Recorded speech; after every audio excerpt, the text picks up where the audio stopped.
แรกผมก็มีโอกาสเห็น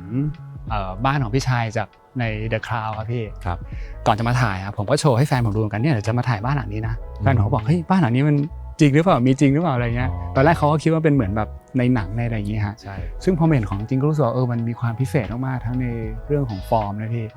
แล้วก็วิธีการดีไซน์ที่แบบไม่ค่อยเห็นบ้านแบบนี้ในไทยเท่าไหร่ฮะก็อยากถามพี่ชายก่อนเลยว่าไอเดียตอนแรกเนี่ยพี่มีคอนเซปต์หรือว่ามีแนวคิดมาจากอะไรฮะในการที่สร้างบ้านหลังนี้ครับใช่ก่อนอื่นต้องบอกงี้บ้านหลังนี้น่าจะเป็นหลังที่2ของผมแล้วนะหลังแรกอยู่แถวพระราม2ก็เป็นบ้านจัดสรรปกติแหละใครๆก็มีบ้านจัดสรรกันมันก็มีกับพ่อแม่มาอยู่ผมก็อยู่กับพ่อแม่มาตลอดนะครับแต่พออยู่มาวันนึงพอเราแบบคิดว่าเราน่าจะมีบ้านของตัวเองได้อะไรเงี้ยก็จะมองว่าเราไม่ต้องการรูปแบบเดิมครับไม่ใช่รูปแบบเดิมผิดแต่ว่าเราต้องการแบบเปลี่ยนบรรยากาศมากกว่าบรรยากาศใหม่ๆโครงสร้างใหม่ๆอะไรเงี้ยแล้วเราก็เลยมานั่งดูว่าไอ้โครงสร้างใหม่ๆของเราเนี่ยมันจะต้องไม่มีจั่วคือมันมีตั้งโจทย์ไว้ตัวเองว่าไม่จั่วนะไม่หลังคานะมันสามารถมีรูปแบบอื่นๆได้ไหมอะไรอย่างเงี้ยแล้วพอผมมาเจอที่ตรงบริเวณเนี้ยสิ่งแวดล้อมเนี่ยตอนที่มันเป็นน้ำนะอยู่อันนี้คือมีน้ำอยู่แล้วก็เป็นท้องร่องแล้วก็จะเจอตัวสัตว์ประหลาดเยอะแยะมีตะกรวดมีตัวนู่นนี่เยอะแยะเลยเราไม่แน่ใจเรื่องสิ่งมีชีวิตรอบข้างว่าเขาจะอยู่กับเราได้ยังไงอะไรเงี้ยเราก็เลยต้องรู้สึกว่าหรือว่าการเป็นโมดูลข้างบนแล้วปักลงมาเนี่ยมันเป็นหนึ่งในคอนเซปต์ที่ช่วยให้เราสามารถมีฟีลแบบมีความรู้สึกว่าปลอดภัยขึ้นนะพอฟังพี่ชายพูดถึงความเป็นโมดูลมีแบบเสาปักลงมาเนี่ยผมนึกถึงหนังไซไฟสมัยก่อนที่มันมีความอวกาศหรือแบบฟิวเจอริสติกหน่อยนะครับแต่ว่าอย่างบ้านพี่ชายที่ผมเห็นอยู่เนี่ยมันก็ไม่ได้ดูเป็นแบบฟิวเจอริสติกที่ดูแบบอวกาศมากซะทีเดียวนะฮะผมรู้สึกมีความแบบอบอุ่นมีความวินเทจบางอย่างที่มันแบบมาเบลนด์เข้าอยู่เหมือนกันผมว่ามันอยู่ตรงกลางระหว่างแบบไปไกลถึงดาวอังคารหรืออยู่บนโลกใบนี้มันอยู่ตรงกลางเพราะว่าถ้าสมมติว่าเราออกแบบจนกระทั่งรู้สึกแบบไกลมากก็แบบฟิวเจอริสติกมากๆผมว่าไม่มั่นใจว่าเราจะเสี่ยงไปหรือเปล่าเพราะตอนที่เห็นในกระดาษกับการสร้างจริงอ่ะมันจะต้องแบบนึกไปก่อนว่าพอสร้างจริงแล้วเนี่ยมันจะเสี่ยงไปไหมอะไรเงี้ยก็เลยแบบอินบิทวีนเนี่ยกำลังดีนะมันยังก้ำกึ่งอยู่มีความรู้สึกว่าแบบมี usability อยู่ฟังก์ชันยังครบนะอะไรเงี้ยในรูปแบบที่แบบอาจจะไม่ค่อยเคยเห็นอย่างนี้มากกว่า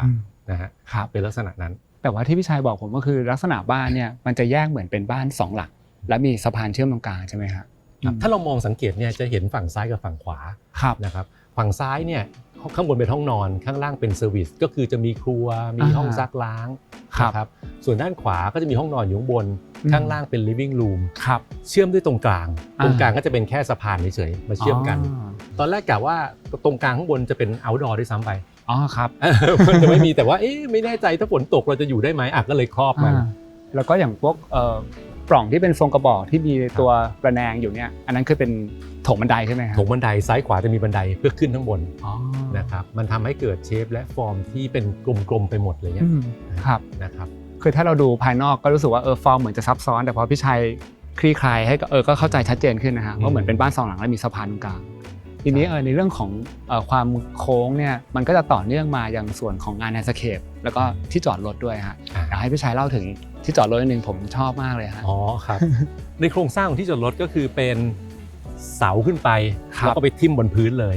นะพื้นก็คือวางอยู่บนเสาพื้นก็จะเห็นสังเกตดูหนามากนี่20 เซนเป็นคอนกรีตหล่อทั้งชิ้นนะข้างบนนี้ก็ขึ้นไปเดินได้จัดปาร์ตี้ได้นะครับสามารถตั้งโต๊ะกินข้าวได้เลยแต่ว่าในโครงสร้างเนี่ยผมรู้สึกว่าผมบอกสถาปนิกว่าผมมีที่จอดรถแบบโบราณอยู่ก็คือมีเสา6 ต้นมีแผ่นอยู่ข้างบนวางลงมาเกะกะมากเลยผมรู้สึกว่าเวลาจอดรถต้องมานั่งคอยแบบระวังเสาอะผมบอกว่ามันไม่มีเสาได้ไหมถ้าไม่มีเสาเนี่ยทำยังไงได้บ้างคือซ่อนเสามันก็จะเหลือแค่เสาที่มองเห็นด้วยตาเปล่าแค่1 เสาส่วนซ้ายขวายังมีเสาอยู่นะแต่ว่าถูกซ่อนในห้องซึ่งซ้ายขวาจะเป็นห้องเก็บของที่ในเชิง outdoor นิดแต่เพราะว่าอินดอร์ก็ยังมีห้องเก็บของที่สะอาดขึ้นไปอีกคือความสะอาดจะค่อยๆไล่เข้าไปข้างในก็จะเป็นห้องเก็บของที่เก็บอาหารได้อะไรอย่างเงี้ยเก็บพวกทิชชู่สบู่อะไรอย่างเงี้ยได้ด้วยอะไรเงี้ยมีหลายประเภทของห้องเก็บของที่นี่ห้องเก็บของเยอะแต่ว่าตรงนี้ตอนที่คุยกับพี่ชายก็บอกว่าเป็นไอเดียที่พี่ชายคิดเพิ่มขึ้นมาเพราะจริงๆพอฟอร์มมันโค้งแบบนี้ไอ้ตรงส่วนปลายอ่ะ มันแทบจะบางคนคิดว่าเป็นเวสเปซใช่ไหมพี่ใช่ส่วนใหญ่เนี่ยในนี้นะถ้าเดินเข้าไปเราต้องก้มหัวนิด ครับ ผมก็จะเสียดายใช่ ครับ ว่าทำไมเราจะไม่แบบทำให้มันเป็นห้องซะ อืม เพราะว่าซ้ายขวาก็จอดรถไม่ได้นะคือถ้า ครั เรา บ เปิดเป็น Open Space อ่ะจอดรถไม่ จอด ได้ ไม่ได้แล้ว มันก็จะติดหลังคาติดอะไรอย่างเงี้ย ครับ ทำไมไม่ทำเป็นห้องเก็บของเพราะยังไงเราต้องใช้ ครับ คื ก็ อ เลยก่อผนัง บ้าน ไม้ เนี่ย เข้ามา มันจะสวยด้วยห้องเก็บของ คือส่วนที่ไม่สวยจะถูกซ่อน แล้วส่วนที่สวยจะถูกโชว์เพราะฉะนั้นห้องเก็บของเป็นส่วนหนึ่งของการออกแบบบ้านที่ทำให้บ้านสวยงามได้ นี่จริงเลยครับพี่ ครับ แล้วก็อีกจุดหนึ่งที่โดดเด่นคือตรงหลังคาเนี่ยมันจะมีการเจาะช่องกลมๆไว้ด้วย ครับ แล้วพี่ชายก็ปูหญ้าเทียม ซึ่งดีถ้าเกิดวันไหนแบบชิลๆหน่อยจะเดินขึ้นไปนั่งอะไรดื่มอะไรตรงนี้ก็ได้เลยได้การปูหญ้าเทียมมันช่วยอย่างหนึ่งคือเวลาเรามองจากข้างบนลงมาเนี่ยเราจะไม่เห็นเป็นปูนเราก็จะเห็นเป็นกรีนแอเรียอะไรเงี้ยมันก็จะดูสะอาดขึ้นอ่ะ สบายตาดูสบายตาขึ้น ครับ นะ ในส่วนของแลนด์สเคปเองก็จะเห็นว่าก็ถูกดีไซน์ให้มันมีความโค้งเป็นเนินขึ้นสูงต่ำอะไรอย่างนี้ล้อกันไปกับตัวบ้านเนี่ยนะ ใช่จริงๆมันมีวัตถุประสงค์นะครับตั้งแต่คนที่ทำแลนด์สเคปแล้วเป็นอาจารย์บอลอยู่สถาปัตย์จุฬาครับเขาก็มองไว้ว่าตรงกลางเนี่ยเป็นส่วนที่คอยซ่อนโรงจอดรถไว้ถ้าเรามองอยู่ตรงหน้าประตูแล้วมองเข้ามาจะเจอเนินดินอันนี้ขวางสายตาไว้นะครับแล้วมันก็มีถนนเลี้ยวเข้าไปเพื่อไปหลบรถอยู่ข้างในเพราะมันจะเพิ่มความรู้สึกของ security ขึ้นว่าเราไม่ได้แบบเปิดให้ดูหมดเลยว่าบ้านนี้มีอะไร ไม่เห็นนะอะไรเงี้ยถ้าไม่แอบส่องก็จะเจอเนินดินตรงกลางบล็อกไว้เลยนะครับแล้วก็พยายามจะมีต้นไม้นะฮะต้นใหญ่เยอะๆหน่อยนะแต่ว่าจะต้องไม่บังสายตาของบ้านเพราะฉะนั้นต้นไม้ตรงนี้ก็จะเป็นต้นใหญ่แต่ไม่บังสามารถยังถ่ายรูปได้อยู่อะไรเงี้ยซ้ายขวาก็ประกอบด้วยต้นไม้ใหญ่ๆเพื่อบังแดดบังอะไรเงี้ยไว้อะไรเงี้ยนะครับแต่ว่าอย่างต้นหนึ่งที่โดดเด่นก็คือต้นกรดบริเวณนี้นะฮะ ครับ ซึ่งก็ดูเป็นต้นที่ไปด้วยกันกับสถาปัตยกรรมเลยฮะ ใช่ส่วนนี้เป็นต้นที่สวยงาม ไม่บังตัวบ้าน ฮะ เป็นส่วนหนึ่งของบ้านเลย ส่วนหนึ่งของบ้านเลย ใช่ครับ ครับ นี่อยากถามนิดนึงเรื่องของโครงสร้างเห็นพี่ชายบอกผมว่ามันจะเป็นลักษณะของ post tension ใช่ไหมครับ ใช่ อันนี้คือเป็นเรื่องข้อกำหนดเรื่องความสูงอะไรด้วยไหม ใช่เวลาเรามีข้อกำหนดเรื่องความสูงปุ๊บเนี่ยสิ่งที่จะทำได้คือการเอาคานออกไปเพราะว่าคานหนึ่ง40 เซนถูกไหมครับยิ่งถ้าแบบ expand กว้างๆอาจจะโดน50ใช่ไหมถ้าเราเอา40 เซนออกไปในแต่ละฟลอร์มันช่วยให้เราได้กำไรเพิ่มขึ้นอีก40 เซนเพราะฉะนั้นความสูงเราจะโอเคกว่านะบ้านหลังนี้ก็มี3ชั้นนะเพราะฉะนั้นมันช่วยได้เยอะการที่ไม่มีคานpost tension ก็คือเอาเสาขึ้นไปแล้วก็รับพื้นเอาพื้นวางบนเสาเลยนะแต่มันก็มีข้อกำหนดบางอย่างว่าคุณจะต้องใช้พื้นประเภทไหนเพื่อให้มันรับน้ำหนักได้เป็นโครงสร้างเดียวกับการสร้างสำนักงานสมัยใหม่อะไรอย่างเงี้ยก็คืออย่างที่จอดรถอะไรแบบนี้หมอดูฮวงจุ้ยอาจจะชอบไม่มีคานเลยนะไม่มีคานเลยครับโอเคฮะงั้นเดี๋ยวจากตัวนี้ให้พี่ชายพาเข้าไปดูด้านในครับ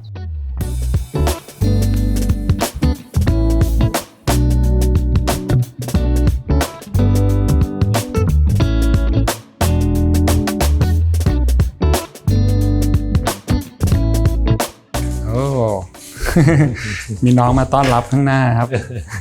ส่วนนี้จะเป็นตรงกลางนะจากประตูเข้ามาปุ๊บจะแบ่งเป็นโซนซ้ายแล้วก็โซนขวานะครับโซนซ้ายจะเป็นห้องครัวห้องซักล้างเป็นโซนเซอร์วิสนะฮะโซนขวาก็จะเป็นห้องนั่งเล่น living room นะครับโซนซ้ายจะสังเกตดูเราจะแบ่งด้วยกระจกนะฮะกระจกตัวนี้ก็จะกันไม่ให้ควันเวลาเราทำคุกกิ้งอะไรเงี้ยเข้ามาไม่ให้แมลงบินเข้ามาแล้ววัตถุประสงค์จริงๆของมันคือกั้นแอร์เพราะฉะนั้นหลายๆบ้านเวลาเราเปิดแอร์ไว้ปุ๊บเนี่ยแล้วไม่มีประตูตรงนี้เนี่ยแอร์มันก็สไลด์ออกไปเพราะฉะนั้นเราใช้ประตูสไลด์ออโตเมติกก็จะสะดวกใครที่เข้ามาจากครัวมือไม่ว่างถือถาดเดินเข้ามาได้เลยเพราะฉะนั้นเขาจะเปิดปิดอัตโนมัตินั่นคือข้อดีของประตูตัวนี้นะครับซึ่งโซนเซอร์วิสตรงนั้นก็จะเหมือนเป็นเซมิเอาท์ดอร์ใช่ไหมใช่เซมิเอาท์ดอร์เพราะว่าบ้านนี้เราไม่อยากให้มีมุ้งลวดเพราะฉะนั้นเนี่ยในส่วนนั้นน่ะจะมีแมลงบินเข้ามามันจะเป็นกึ่งเอาท์ดอร์เลยแล้วก็ส่วนอันนี้คือซีลทั้งหมดไม่มีอะไรเข้ามาได้เลยประตูนี้ก็เลยทำหน้าที่ในการปิดกั้นไม่ให้แมลงเข้าโอเคครับก่อนที่เราจะไปดูฝั่งนี้เดี๋ยวให้พี่ชายพาไปดูด้านหลังของบ้านก่อนนะครับเพราะว่าเราเริ่มเห็นวิวแม่น้ำแล้วหลายๆคนอาจจะไม่รู้ว่าตอนนี้เราอยู่กันที่บางกระเจ้านะฮะเดี๋ยวไปดูวิวนี้พร้อมกันครับดูข้างนอกกันครับ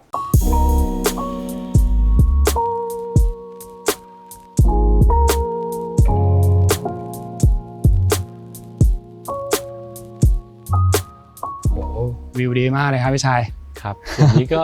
เป็นเกาะบางกระเจ้านะครับ สิ่งที่เรามองไปจากตรงนี้เวลาเรามองไปพวกตัวนี้คือทิศเหนือนะถ้ามองใน Google Map นี่คือสุดเลยครับสุดเลยที่สุดของโซนละเรามองผ่านไปฝั่งตรงข้ามก็ถือว่าเป็นสุขุมวิทละนะครับเราก็จะเห็นแม่น้ำเจ้าพระยาขวางอยู่ถ้ามองจากพื้นที่ตรงนี้คือพื้นที่ประมาณ500ตารางวานะครับแล้วก็ถูกกั้นด้วยเขื่อนที่ถูกสร้างไว้นานละนะครับเป็นเขื่อนที่ป้องกันไม่ให้แม่น้ำเจ้าพระยาเนี่ยล้นเข้ามาในพื้นที่ของบางกระเจ้าครับอันนี้คือล้อมกรอบไว้เลยนะครับพื้นที่ตรงนี้จากเดิมเนี่ยมันลึกลงไป2 เมตรนะฮะนี่คือเราถมขึ้นมา2 เมตรเพื่อให้มองไม่เห็นเขื่อนแล้วก็เกือบจะกลบเขื่อนไว้เลยนะครับแล้วก็แผงที่ตั้งไว้ด้านนี้นะด้านซ้ายด้านขวาก็เป็นเพื่อนบ้านนะครับยังไม่มีใครมาอยู่นะครับก็ยังเป็นที่ที่ปล่อยทิ้งเอาไว้นะครับทีนี้พอเราเดินมาอยู่ทางฝั่งนี้ซึ่งเป็นเหมือนหลังบ้านแต่ว่าพอหันกลับไปมองเนี่ยจริงๆแล้วงานดีไซน์ก็มีความต่อเนื่องมาจากด้านหน้านะครับพี่แล้วจะมองว่าฝั่งนี้เป็นหน้าบ้านก็ได้เหมือนกันเป็นหน้าบ้านฝั่งแม่น้ำเจ้าพระยาครับซึ่งในแง่ของการดีไซน์ก็ยังคงเห็นแบบพวกเคิร์ฟโค้งต่างๆแล้วก็กลิ่นอายความเป็นฟิวเจอริสติกก็ยังเช่นเดียวกันเลยยังอยู่อาจจะเป็นเพราะว่าเราเจอกระจกขนาดยักษ์ที่เป็นทรงโค้งก็ได้นะครับที่ล้อมรอบไปด้วยเส้นโค้งต่างๆนานาแล้วก็ในส่วนของงานแลนด์สเคปเองก็เช่นเดียวกันนะครับพี่จะมีในส่วนของสวนโค้งไปมีทางเดินที่ก็ทำเป็นเส้นโค้งเหมือนกันแล้วก็มีสระว่ายน้ำด้วยมีสระว่ายน้ำสระเองก็จะมีความเป็นฟรีฟอร์มนะครับพี่ใช่ครับฟรีฟอร์มมีชายหาดเล็กๆเดินลงไปได้นี่ครับอย่างในเรื่องของการดูแลสระว่ายน้ำเนี่ยพอดีผมมีคุยกับพี่ชายหลังไมค์แล้วก็สัวมันน่าสนใจมากหลายคนเองพอมีสระก็จะกังวลนะฮะว่าแบบว่าโอ๊ยเดี๋ยวไม่ได้เล่นเดี๋ยวดูแลไม่ไหวอย่างเงี้ยพี่ชายมีคำแนะนำยังไงก่อนที่จะมีสระอันนี้ผมก็กลัวเพราะว่าเคยได้ยินมาว่าเพื่อนผมแต่ละคนเวลามีสระปุ๊บก็ทิ้งล้างในที่สุดแล้วเนี่ยตอนที่ย้ายเข้ามาปุ๊บเนี่ยสระอันเนี้ยเป็นสีฟ้าแค่เดือนเดียวแล้วหลังจากนั้นเปลี่ยนเป็นสีดำนะฮะก็คือเกิดตะไคร่ขึ้นเกิดเป็นแบบลาดำขึ้นมาเต็มไปหมดเลยในที่สุดผมก็เลยต้องรื้อหมดเลยเอาน้ำออกนะแล้วก็จ้างช่างขึ้นมาแล้วก็คลีนอัพทั้งระบบนะฮะปรากฏว่าได้ความรู้บางอย่างว่าตอนแรกที่เราคิดว่ามันดูแลยากปรากฏว่าไม่ยากเลยนะสระว่ายน้ำดูแลง่ายใน YouTube มีสอนไว้หมดนะครับว่าดูแลอย่างไรนะครับอันนี้เป็นสระเกลือยิ่งดูแลง่ายกว่าเพราะว่าเกลือเนี่ยคือระบบคลอรีนชนิดหนึ่งนะฮะน้ำเกลือทั้งหมดเนี่ยก็คือจะผันเข้าไปสู่ตัวที่เปลี่ยนคอนเวิร์ตนะเป็นคอนเวิร์ตเก็บโซเดียมมาไว้นะแล้วปล่อยคลอรีนเข้ามาในสระแทนเพราะสระเกลือก็คือสระโซเดียมคลอไรด์นะฮะแล้วการดูแลง่ายมากเพราะว่าเราก็ไปดูในสเปคว่าไอ้ตัวคลอรีนเนี่ยมันต้องการเกลือกี่ ppm สระตัวนี้ต้องการ 3,000 ถึง 4,000 ppm เราก็ซื้อเครื่องวัดมาวัดนะวัดได้เลยพอวัดปุ๊บเนี่ยมันไม่ถึง 3,000 เราก็เติมเกลือแค่นั้นเองซึ่งมันก็เป็นเกลือที่เราโยนใส่ง่ายๆเป็นเกลือปกติมันจะเป็นเกลือถุงนะฮะเกลือพวกนี้เป็นเกลืออุตสาหกรรมแล้วขายเป็นแบบ25กิโลนะฮะราคาถูกมาก100นึง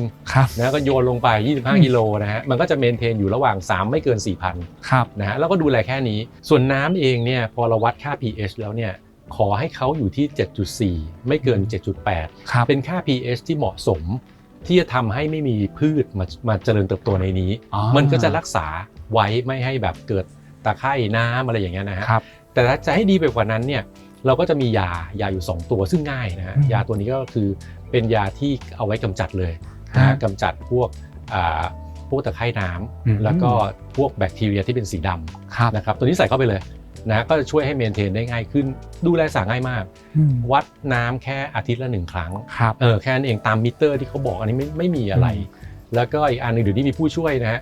เราทำสระว่ายน้ำเราอาจจะต้องขัดสระเดี๋ยวนี้ไม่ต้องมีโรบอทขายเป็นโรบอทที่ดำลงไปในน้ำได้เลยเสียบปลั๊กโยนลงไปนะเขาใช้เวลา 1-2 ชั่วโมงในการขัดสระให้เรียบร้อยนะครับแล้วตัวเขาเองก็เหมือนเครื่องดูดฝุ่นที่อยู่ในน้ำนะครับพอเราเอาเขาขึ้นมาปุ๊บเนี่ยก็จะมีฝุ่นอยู่ในถังแล้วก็ฝุ่นในถังที่ไปทิ้งแค่นี้ก็คือจบการดูแลง่ายมากนะครับซึ่งเราก็ดูแลได้เองในทุกๆวีคเลยแล้วก็เมนเทนให้ยังคงใสไปอยู่ให้มองเป็นกิจกรรมที่ทำให้เราได้ออกแรงก็ได้มันไม่ได้มีอะไรที่ยากไปกว่านั้นนะครับ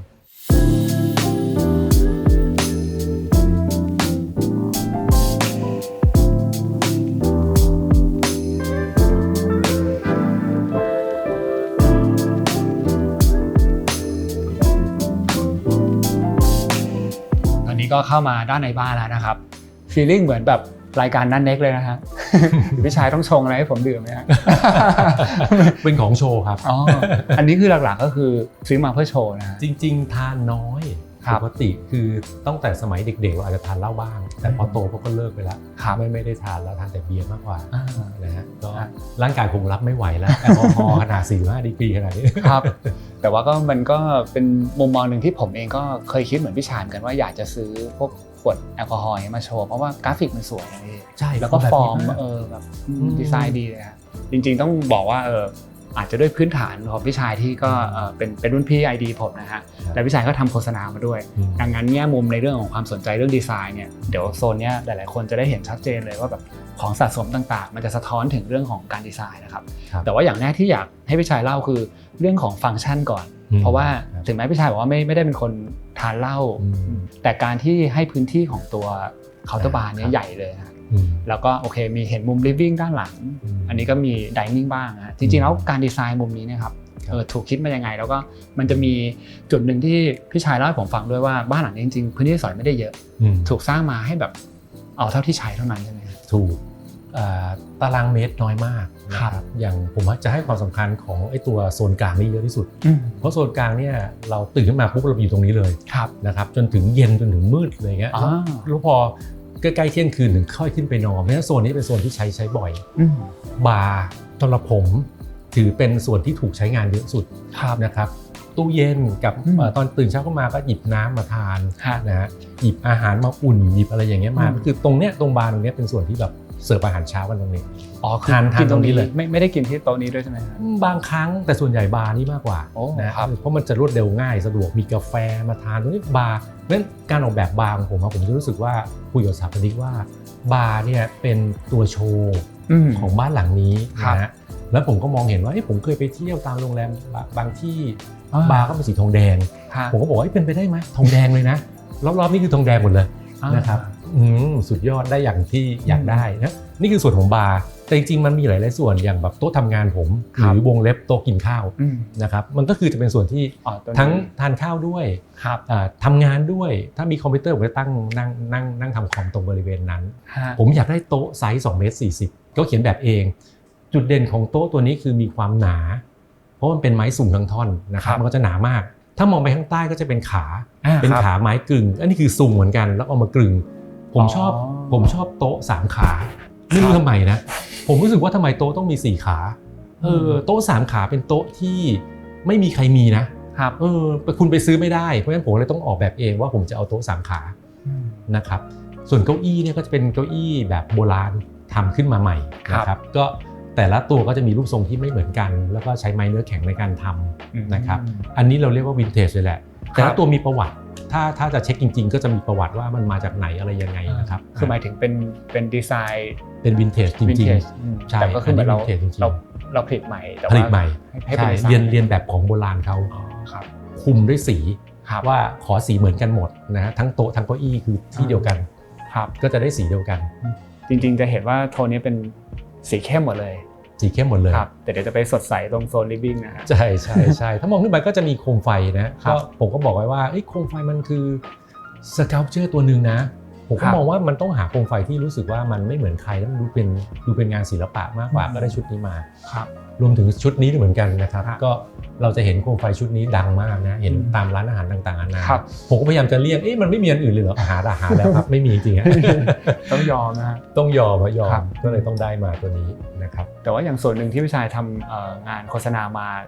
กี่ปีแล้วนะพี่30-40 ปี30 กว่าปีฮะการที่เป็นคนโฆษณาเนี่ยมันมีแนวคิดบางอย่างที่มันส่งต่อมาถึงการออกแบบบ้านยังไงบ้างถูกคือ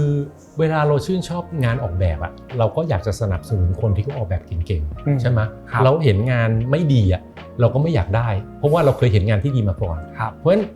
ข้าวของแต่ละอย่างที่เราเห็นนะเราอยากได้ของสวยอะมันช่วยไม่ได้ไงเพราะว่าของไม่สวยมันเยอะแต่ของสวยๆมันก็สามารถซื้อได้ในราคาเท่ากันผมก็จะหาของสวยมาตลอดเวลาว่าตรงนั้นเป็นของแบบไหนอะไรเงี้ยนะครับอย่างอันนี้ก็จะมีงานอาร์ตอยากให้พี่ชายเล่างานอาร์ตของการออกแบบอย่างอันนี้เป็นนาฬิกานะครับเป็นนาฬิกาฟลิปที่ใช้เป็นตัวหนังสือไม่ใช่เป็นตัวเลขปกติเราจะเห็น 11.00 อะไรเงี้ยอันนี้เป็นตัวหนังสือเลยซึ่งมันหายากนะเป็น text mode ขนาดนี้มันไม่ค่อยมีก็คือทางซ้ายจะบอกชั่วโมงทางขวาก็บอกเป็นนาทีใช่ไหมฮะใช่อย่างแบบเครื่องเล่นแผ่นเสียงรูปสามเหลี่ยมแนวตั้งผมบอกว่าบ้าไปแล้วมันมีคนทำด้วยเหรออะไรเงี้ย ผมก็สนับสนุนใครออกแบบดีๆก็ผมเห็นผมก็ซื้อนะครับเหมือนเราก็ให้ value กับเขาซึ่งจ ให้ ริง value เขาแต่ผมเข้าใจว่า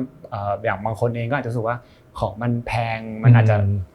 ะไม่สามารถจะจ่ายได้นะพี่แต่ถ้าถึงจุดนึงที่เราสามารถจ่ายได้แล้วเนี่ยมันก็เป็นการให้คุณค่ากับความคิดสร้างสรรค์ต่างๆหรือการดีไซน์ของเขาใช่ในบางกรณีมันไม่แพงมากอย่างสมมติเป็นเปเปอร์ชิ้นนั้นนะครับเป็นสครับเจอร์ที่เป็นคิงคองตัวนี้แหละนะครับไม่แพงเลยนะครับทำด้วยกระดาษด้วยซ้ำไปนะอันนี้เบาขนส่งก็ง่ายนะขนส่งง่ายสั่งมาจากออนไลน์ชิ้นเล็กๆนี่หรอใช่มาเป็นเหมือนไซส์เดียวกับอัลบั้มแผ่นเสียง1แผ่นเสียงเนี้ยแล้วแกะมาก็เป็นกระดาษชิ้นเล็กๆแล้วเราก็มาต่อเองนะครับเราก็จะได้สครับเจอร์ขนาดยักษ์ครับอยากให้พี่ชัยเล่าถึงด้านบนนิดนึงฮะที่เป็นรูปคนนี่ครับรูปคนนี่เป็นเพนติ้งที่มีชื่อเสียงนะฮะใน Guggenheim Museum เสร็จแล้วตัวศิลปินเองเนี่ยเขาก็เอามาทำเป็นสครับเจอร์ไม้นะครับคือสมัยเด็กๆผมไป Guggenheim Museum ผมก็ไปซื้อมาเนี่ยก็คืออาร์ตทอยยุคแบบโบราณเลยอะไรอย่างเงี้ยเพ้นมืออะไรอย่างเงี้ยมีลายเซ็นอย่างเงี้ยอยู่ด้านหลังเงี้ยก็ซื้อเก็บนะครับอันนี้คือนานละตัวนี้นานมากแล้วก็ถ้าเป็นมอลลี่นี่ก็เป็นมอลลี่ไม่นานแต่มอลลี่ก็ไม่มีก็ไม่ได้นะผมไม่ได้เรียกว่ามันเป็นอาร์ตผมมองว่ามันเป็นทอยมันเป็นทอยมันมีความเป็นทอยมากกว่าอาร์ตนะเพราะว่ามันมีความเป็นคอมเมอร์เชียลสูงมากผลิตจำนวนเยอะๆความเป็นอาร์ตมันไดรูทลงเรื่อยๆจริงครับเมื่อเทียบกับปริมาณมันนะแต่ตัวนี้ก็ 2,000 ตัวในโลกใบนี้ยอมรับได้พอโอเคอะไรอย่างเงี้ยแล้วก็ยังมีมอลลี่เท็ดซึ่งเป็นมอลลี่ตัวเดียวถ้าเราคุยกับเพื่อนนะที่มันมีขนตอนนี้ทุกคนไล่เก็บตัวนี้อยู่เป็นตัวที่หายากเพราะว่าไม่มีแล้วเป็นตัวที่มีขนเดี๋ยวผมต้องไปตามหาบ้างอีกอย่างหนึ่งที่อยากให้พี่ชัยเล่าก็คือมันจะมีเป็นป้ายใหญ่ๆเลยครับที่เป็นแบบมีคานอยู่เห็นพี่ผมบอกอยู่ว่ามีความสำคัญเหมือนกันใช่อันนี้คือมีเบื้องหลังคือเราทำโฆษณามา30 กว่าปีนะครับแล้วก็ถูกเชิญไปตัดสินงานโฆษณาที่เมืองคานนะครับที่ฝรั่งเศสมันก็เลยมีเรื่องราวกับเพนติ้งตัวนั้นมีคำว่าคานอยู่แล้วมันมีคำว่าวิกตอเรียซึ่งเป็นโฮเทลวิกตอเรียนะครับวิกตอเรียผมก็ตีความว่าคำว่าวิกตอรี่คล้ายๆกันแบบนั้นผมก็รู้สึกว่าผมได้รางวัลคานมานะผมคิดว่าเพนติ้งตัวนี้ควรจะอยู่ในบ้านผมเพราะว่ามันน่าจะรอผมอยู่การเป็นเจ้าของมีชิ้นเดียวในเมืองไทยนะครับผมก็เลยเอากลับมาซึ่งอันนี้ก็คือมาจากฝรั่งเศสเลยใช่ไหมไม่อันนี้อยู่ที่เมืองไทยมีคนเอาเข้ามาขายนะครับซึ่งตัวคานเนี่ยผูกพันเพราะว่าผมเป็นหนึ่งในคนที่ได้รับรางวัลกลางปีจากงานในเมืองคานนะครับซึ่งคนได้รับกลางปีเนี่ยประเทศไทยเนี่ยน่าจะเป็นคนแรกนะครับที่เป็นงานชิ้นหนึ่งเป็นงานสนามฟุตบอลรูปทรงแปลกๆเป็น unusual shape นะฮะตัวนั้นพอคิดปุ๊บก็ส่งรางวัลคนนึกกว่ารางวัลมาเยอะมากทั่วโลกเลยตัวนั้นดังมากเลยทั่วโลกแล้วก็มันก็เลยแบบเราน่าจะมีเพนติ้งชื่อว่า Victory นะอะไรเงี้ยครับโอเคครับแล้วก็มุมนี้มันจะมีอีกหนึ่งจุดที่น่าสนใจคือการที่เชื่อมโยงออกไปยังพื้นที่ด้านนอกสระว่ายน้ำที่เมื่อกี้เราไปมานะครับจริงๆตรงนี้ก็เปิดออกแล้วก็ extend พื้นที่จากในสู่นอกได้ใช่ที่นี่กำแพงหรือประตูเนี่ยมันคือเหมือนกันเพราะฉะนั้นทุกอันกำแพงคือสไลด์ออกได้หมดครับโอเคครับเดี๋ยวเราขยับไปดูส่วน living กันต่อครับ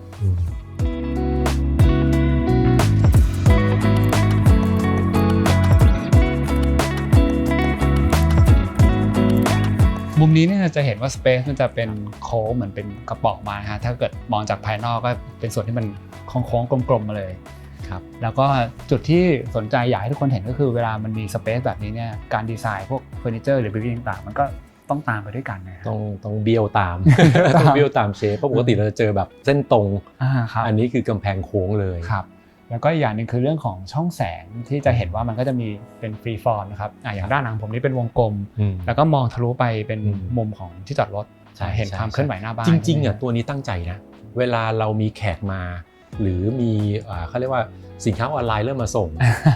เราจำเป็นต้องเห็นจากในนี้มองออกไปจะต้องเห็นหน้าบ้านว่ามีใครมาช่องตัวนี้มีฟังก์ชันอยู่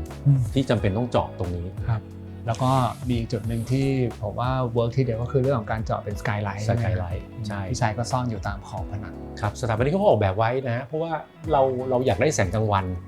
อะไรอย่างเงี้ยก็สกายไลท์ก็รอบๆนี้แสงมันทะลุลงมาเลยเราก็ได้แสงกลางวันเข้ามาในบ้านครับแต่ก็อาจจะมีเรื่องว่าโอเคมันอาจจะมีฝุ่นอะไรนิดน้อยก็ท ทำความสะอาดไป ใช่ก็ทำความสะอาดไปซะครับ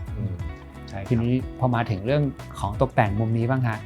ผมเอาเฟอร์นิเจอร์ตัวนี้ก่อนนี้ก็อัพไฟเป็นไรคนก็อาจจะรู้จักอยู่แล้วนะฮะก็จะมีลูกบอลตรงนี้ด้วยเป็นวางขาได้แล้วก็โคมไฟนี่ฮะโคมไฟ The Great JJ Lamp อันนี้เป็นสตอรี่ที่มหากาพย์มากเลยจริงๆแล้วเนี่ยเราทุกคนจะเคยเห็นโคมไฟที่เป็นเรโทรตั้งแต่สมัยก่อนเลยเราเห็นในหนังฮอลลีวูดทุกเรื่องนะถ้าเป็นเด็กนักเรียนคนนึงนั่งอ่านหนังสืออยู่จะเป็นโคมไฟอันนี้ตั้งอยู่บนโต๊ะดังมากแล้วเป็นทรงนี้เป๊ะเลยนะอยู่มาวันนึงเนี่ยมีเขาเรียกว่าเป็นอาร์ติสต์คนนึงก็ขยายไซส์จากไอ้โคมเล็กๆเนี่ยให้เป็นขนาดยักษ์ขึ้นมานะก็นักทำในมุมมองของงานศิลปะมากกว่าอะไรเงี้ยแล้วก็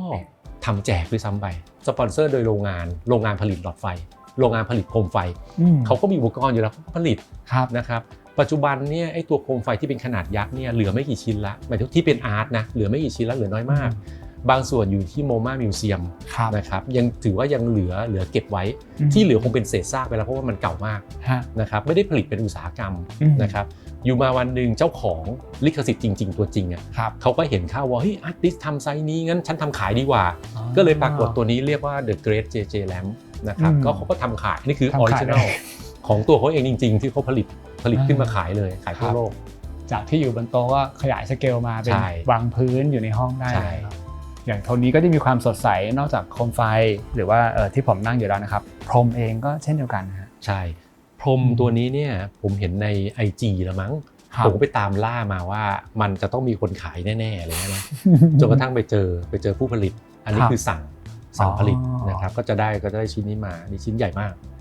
นะครับแล้วก็อย่างบนโต๊ะนี่ครับบางทีเราก็มีคุยกันก่อนจะถ่ายครับพี่ถูกหนังสือเล่มนี้ผมเจอที่โมมาเหมือนกันผมจะเจอสิ่งของในโมมามิวเซียมเยอะนะฮะผมก็ไปดูถามว่าหนังสือนี่มันคือหนังสืออะไรปกเป็นไม้นะครับในที่สุดมันก็คือโคมไฟมันถูกซ่อนไว้ตัวนี้เก่านะตัวนี้ไม่ได้ใหม่นะตัวนี้น่าจะอายุ20ขวบแล้วเก่ามากนะฮะผมซื้อปุ๊บผมก็ซื้อเก็บมันอยู่ที่ไหนอยู่ในห้องเก็บของจนกระทั่งมันเพิ่งจะออกมาโชว์โฉมเนี่ยในวันนี้นะมันอยู่ในห้องเก็บของมานานนะมีแบตเตอรี่ในตัวแล้วก็ชาร์จ USB นะครับเป็น rechargeable หน้าที่ของมันคือโคมไฟที่พกได้เวลาเราไปนั่ง outdoor เราก็หยิบเล่มนี้ไปแล้วก็เปิดมันเป็นโคมไฟชนิดหนึ่งทานข้าวทานอะไรก็รอเปิดตัวนี้นะแบตหมดก็ชาร์จใหม่แค่นี้นะตัวนี้อีกตัวหนึ่งที่น่าสนใจคือตัวนี้อันนี้คือได้มา10กว่าปีแล้วตัวนี้น่าจะมีอายุ15ปีแล้วล่ะเหมือนกันชื่อว่า Sparkle ตัวนี้เป็นเครื่องเล่นไขลานมาจากโมมามิวเซียมเหมือนกันนะครับตัวนี้มันก็หมุนได้นะครับมันจะวิ่งมี Sparkle ตรงนั้นนะฮะเหมือนมีประกายไฟใช่ใครสนใจเข้าไปในเว็บไซต์เลยครับพิมพ์คำว่า Sparkle นะเราจะมีเว็บไซต์นี้ขายตัวนี้เต็มไปหมดเลยเยอะแยะซึ่งไม่ได้มีแค่ดีไซน์นี้ใช่ไหมมีดีไซน์เยอะมากถือเป็นหนึ่งในงานอาร์ตที่มีแมคานิกเป็นแมคานิคอลอาร์ตนะกึ่งเรโทรถูกไหมเครื่องเล่นไขลานนี่เรโทรมากผมชอบที่มันโชว์เปลือยๆแบบนี้เลยเท่เลยครับอีกตัวหนึ่งที่อยากนำเสนอคือว่าผมชื่นชมน้องคนนี้มากเลยน้องกวางตัวนี้มีชื่อแบมบี้ประกอบไปด้วยหญ้ามอสแห้งนะครับย้อมสีเขียวแล้วก็จะมีต้นพญาไร้ใบซึ่งตัวศิลปินเขาออกแบบมาว่ามันเป็นนิวตันนะครับการกลายพันธุ์จากต้นไม้เป็นสัตว์หรือจากสัตว์เป็นต้นไม้กันแน่นะครับผมว่าเป็นการนำเสนอกระถางต้นไม้ที่สวยที่สุดเท่าที่ผมเคยเจอมาต้นไม้เป็นพืชที่เราเลี้ยงกันนอกบ้านในบ้านก็แล้วแต่มันไม่เคยอยู่ในหมวดหมู่ของศิลปะนะอันนี้เป็นต้นไม้ในหมวดหมู่ศิลปะซึ่งผมแบบทำไมเราไม่เคยนึกถึงเรื่องนี้อะไรกันครับซึ่งจริงๆมันจะมีสัตว์ประเภทอื่นด้วยไหมเยอะแยะเลยมีกบมีเต็มไปหมดเลยแล้วก็จะถูกดีไซน์ไอ้พวกต้นไม้ต่างๆให้มันเข้ากับฟอร์มใช่ยังอยู่ในคอนเซ็ปต์ที่ว่าtransform mutant เนี่ยการกลายพันธุ์อยู่อย่างเงี้ยได้เลยครับโอ้คุยกับพี่ชัยสนุกครับมีเรื่องเล่าของเยอะมากเดี๋ยวจากตรงนี้เดี๋ยวเราขึ้นไปชั้น2กันนะครับครับ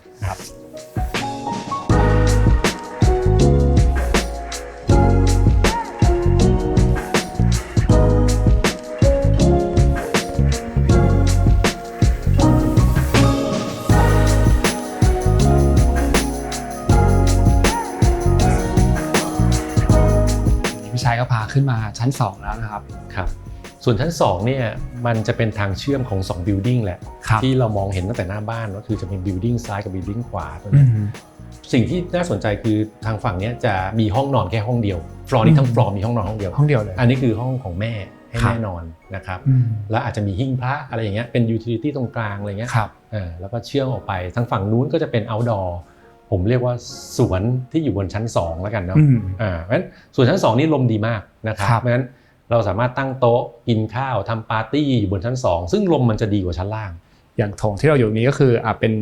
ส่วนตรงกลางทางสะพานทางเชื่อมนะครับใช่แล้วก็เมื่อกี้ที่เราขึ้นบันไดมาก็เป็นบันไดของปีกฝั่งนึงแล้วก็ตรงนี้ในกล้องจะพอเห็นบันไดที่ขึ้นไปชั้น3อยู่ก็เป็นบันไดอีกปีกฝั่งนึงครับเป็นบันไดวน2ฝั่งเหมือนกันเลยเป็นเซอร์คูล่าขึ้นไปข้างบนตัวบันไดวนเองเนี่ยก็จะมีเขาเรียกกันตกเป็นโลหะนะฮะซึ่งโลหะตัวนี้เนี่ยเนื่องจากว่าพอมันเป็นหลอดลงมาเนี้ยตอนแรกเนี่ยการออกแบบมันถูกออกแบบไว้เป็นปูนนะเป็นราวจับปูนซึ่งผมรู้สึกเองว่าด้วยความที่เป็นหลอดมันตันมากนะการที่จะมีปูนอีกชิ้นหนึ่งมันน่าจะตันเกินไปนะฮะทางคนออกแบบก็เลยนำเสนอว่าหรือมันเป็นเหล็กแนวตั้งแทนซึ่งก็ดีขึ้นเยอะเพราะว่ามันน้ำหนักมันเบามันได้ฟีลของความโปร่งนะฮะในการเดินขึ้นมาก็รู้สึกว่าปลอดภัยด้วยแล้วก็โปร่งอะไรเงี้ยมากกว่าที่เป็นปูนตันๆนะครับแล้วก็พื้นที่โซนตรงนี้ที่เราเห็นอยู่ก็ยังคงมีของที่น่าสนใจหรือว่างานศิลปะที่วางกระจายตามจุดต่างๆฟีลลิ่งเหมือนเดินอยู่ในแกลเลอรี่เหมือนกันนะพี่บางทีก็จะมองหยอดของไว้ตามตั้งแต่ขึ้นมาเจอรูปภาพสเกลเจอร์อะไรอย่างเงี้ยฮะใช่พี่ชัยเล่าให้ฟังในแต่ละชิ้นนิดนึงครับตอนที่ผมมาบ้านหลังนี้ปุ๊บเนี่ยผมรู้สึกว่ากำแพงเนี้ยน่าเสียดายถ้าปล่อยให้เป็นกำแพงเฉยๆมันแขวนรูปได้ไหมอะไรเงี้ยผมก็ไปตะเวนดูถ้าผมต้องซื้อรูปแขวนขึ้นมาราคามันก็เป็น100,000-200,000แล้วแต่ศิลปินผมก็เลยบอกว่าหรือผมซื้อแคนวาสมาเพ้นเองดีกว่าก็เลยเกิดเป็นรูปภาพตัวนั้นขึ้นมาก็คือเป็นอะคริลิกออนแคนวาสเพ้นเองนะครับใช้สีสะท้อนแสงตัวหมีตัวนี้จริงๆมันมีรีเลทกับผมนะเมื่อก่อนผมทำทีเชิ้ตขายนะครับทำเสื้อผ้าเด็กขายกับภรรยานะครับนี่คือหนึ่งในลายที่อยู่ในทีเชิ้ตของเด็กนะครับมีอีกอันนึงที่ก็สะดุดตาผมมากฮะเดี๋ยวผมยกมาให้ดูนิดนึงครับนี่ก็เป็นถังดับเพลิงนะครับโอ้แต่ว่าสีสันสดใสมากครับหนึ่งในองค์ประกอบของบ้านเราต้องมีถังดับเพลิงเพื่อความปลอดภัยเอาจริงๆถูกไหมแต่ส่วนใหญ่เราจะเจอปัญหาถังดับเพลิงที่ไม่สวยสีแดงแล้วเราก็เลือกไม่ได้แต่ก็ไม่มีขายสีอื่นนะอะไรอย่างเงี้ยถังดับเพลิงที่บ้านเนี้ยถูกพ่นสีหมดเลยนะครับแล้วผมก็มองว่ามันทำให้สวยได้ผมก็ใช้สีช็อกกิ้งพิงค์นะครับแล้วก็มีเป็นวงกลมนะครับอีกสีหนึ่งเพื่อเป็นมาสร้างคอนทราสต์นะครับแล้วก็จะเป็นสีด้านอันนี้คือเคลือบด้านเป็นแลกเกอร์ด้านอีกรอบหนึ่งทำให้ดูแล้วเนี่ยถังดับเพลิงสามารถอยู่ในบ้านนี้อย่างสวยงามได้แล้วเราก็ไม่อายที่จะซ่อนมันเราก็โชว์เลยเราก็ตั้งไว้ตรงไหนก็ได้บ้านหลังนี้มีถังดับเพลิงประมาณ4ถังแล้วพี่ชายก็เพ้นเองหมดเลยเพ้นเองพ่นเลยครับไม่มีปัญหาครับดับเพลิงได้เหมือนเดิมโอเคครับอีกอันหนึ่งที่ก็น่าสนใจมากเหมือนกันก็คือกล้องดูดาวนะฮะกล้องดูดาวอันนี้ผมได้มานานแล้วสมัยที่เรียนหนังสือที่ซานฟรานซิสโกนะครับมันเห็นถึงไหนนะฮะเห็นดาวอังคารเห็นดาวเสาร์เห็นวงแหวนของดาวเสาร์นะครับเอาไว้เพื่อแบบเป็นฮ็อบบี้แหละลักษณะนั้นมากกว่านะครับอันนี้ก็มาตั้งตรงนี้เพราะว่ามันอยู่ห้องเก็บของมานาน ก็เอามาตั้งนะฮะเพื่อไปดูวิวรอบๆด้านรอบบ้านมากกว่านะครับโอเคครับมุมนี้เองอยากให้ทุกคนเห็นอีกนิดนึงว่ามันก็จะเป็นพื้นที่แกนกลางนะครับซึ่งก็สามารถจะมองเทควิว2ฝั่งเลยอันนี้ก็จะเป็นทางฝั่งด้านหน้าบ้านนะครับเห็นที่จอดรถแล้วก็มันก็จะเห็นยอดต้นไม้ต่างๆเห็นความเขียวนะครับส่วนฝั่งนี้เองก็มองไปเห็นวิวแม่น้ำเลยนะครับแล้วก็เห็นวิวเมืองชัดเจนใช่ฝั่งนู้นก็จะเป็นเมืองเราจะเห็นเป็นสุขุมวิทนะครับโซนนะเห็นทองหล่อเห็นเอกมัยได้ครับเดี๋ยวจากตรงนี้ก็เดี๋ยวพี่ชายพาขึ้นไปชั้น3ครับ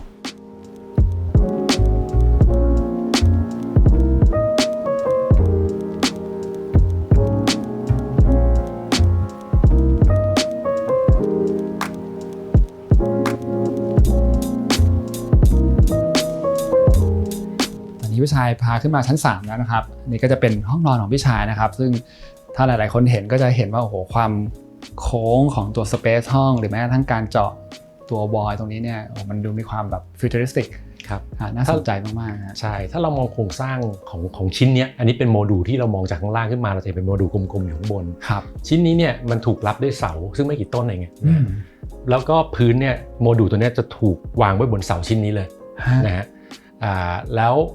ด้วยความที่มันเป็นเซอร์เคิลกลมๆเนี่ยก็เลยถูกแบ่งด้วยกำแพงชิ้นนี้กำแพงก็จะขวางเอาไว้ก็จะแบ่งโซนเป็นส่วนที่เป็น dressing นะครับ walk-in closet กับส่วนที่เป็น bedding นะฮะตัว bedding เองเนี่ยผนังตัวนี้ล้อมรอบไปด้วยกระจกนะกระจกตัวนี้เป็นกระจกสีนะครับเป็นกระจก2ชั้นเป็น double wall นะครับหนามากถ้าดีดไปนี่ก็แบบดังปึ๊กๆนะหนามากกันเสียงได้กันแสงได้กัน UV ได้นะครับซึ่งก็น่าจะช่วยเรื่องความร้อนไปได้เยอะมากนะฮะช่วยได้เยอะมากครับอย่างเมื่อกี้พี่ชายมีพูดถึงเรื่องการจัดวางแปลนพอเข้ามาก็รู้สึกเหมือนกันว่าพอแปลนมันมีความโค้งเนี่ยถ้าใครอยากจะทำบ้านแนวนี้อาจจะมีความยากนิดนึงเรื่องของการจัดแบรนด์หรือว่าเฟอร์นิเจอร์นะฮะ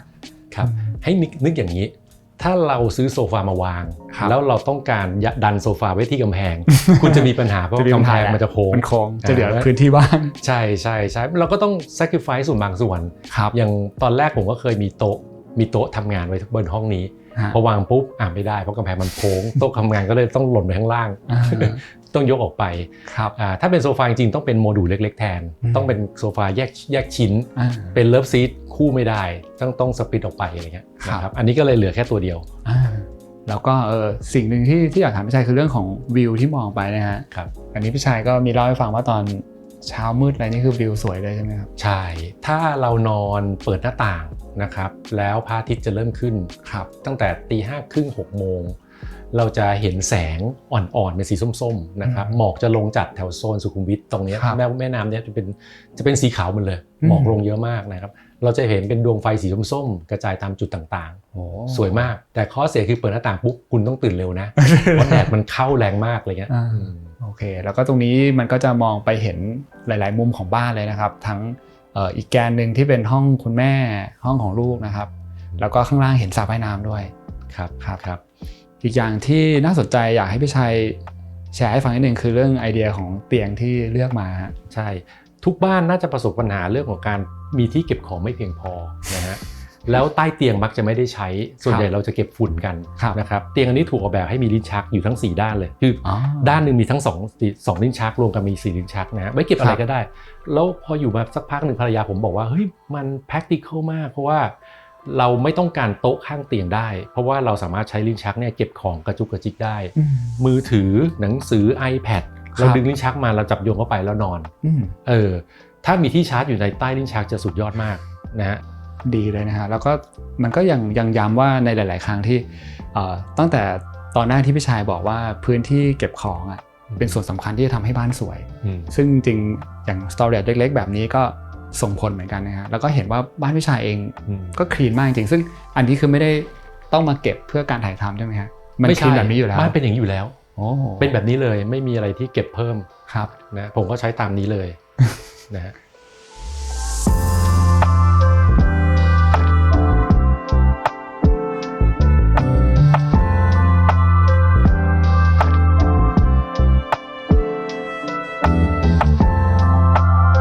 จากที่ดูบ้านเสร็จเรียบร้อยครับก็ชวนพี่ชายลงมาเดินที่สนามหญ้าด้านหลังบ้านนะครับผมอยากให้พี่ชายแชร์เกี่ยวกับมุมมองหลังจากที่ได้มาอยู่ในบ้านหลังนี้ฮะเพราะว่าหลายๆคนที่ดูก็กำลังสร้างบ้านอยู่ครับคนที่สร้างบ้านใช่ไหมหลังจากที่ผมได้บ้านหลังนี้มาปุ๊บเนี่ย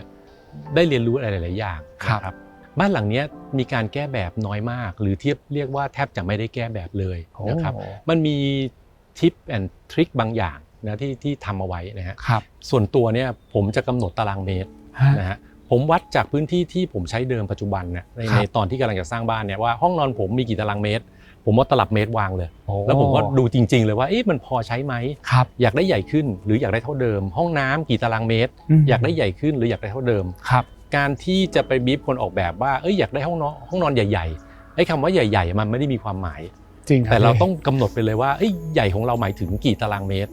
ถ้าเราวัดได้ก็จะดีนะห้องน้ำเอาอ่างหรือไม่เอาอ่างมีผลเพราะว่าอ่างอาบน้ำกินพื้นที่ในห้องน้ำเยอะมากนะครับก็ต้องตัดสินใจเรามีจำนวนห้องอะไรบ้างที่เราต้องการใช้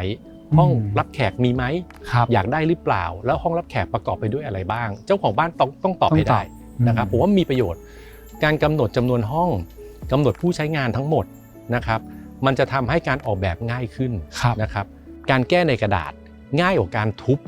นะฮะอย่างสมมติถ้าเราจะเป็นต้องแบบกำแพงนี้เราไม่ชอบแล้วเราทุบขึ้นมาเนี่ยปัญหาเยอะงบบานปลายเพราะฉะนั้น แก้แบบแก้อะไรให้แก้ในกระดาษให้เสร็จสิ้นเลย อืม แล้วคนออกแบบจะได้ไม่ปวดหัวผู้รับเหมาก็จะดีใจด้วยว่าอ๋อ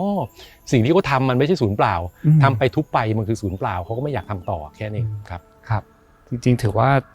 สำคัญมากๆเลยนะครับถึงแม้มันอาจจะทำได้ยากก็ตาม แต่อย่างน้อยถ้าเราชัดเจน